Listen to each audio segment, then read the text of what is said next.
তরঙ্গিনী বাংলার এক অজানা প্রত্যন্ত গ্রাম। সেখানে ছোট্ট রাজু, সকলের চোখের মণি। অমাবস্যার সেই নিশুতি রাতে গ্রাম মুখর বড় মার আহ্বানে। কিন্তু রাজুর চোখে পড়ল এক অচেনা আলো, জঙ্গলের দিক থেকে আসছে। সে আলো যেন ডাকছে। রাজু এক পা করে এগিয়ে চলে।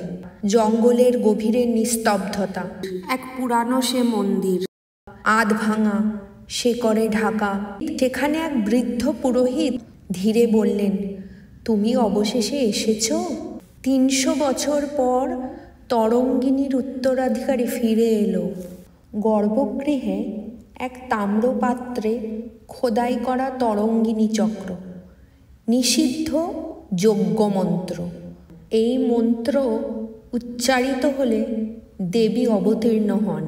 বাতাস কাঁপে, আলো ঝলসে ওঠে, পুরোহিতের কণ্ঠ গর্জে ওঠে, সময় হয়েছে রাজু, দেবী আবার জাগবেন।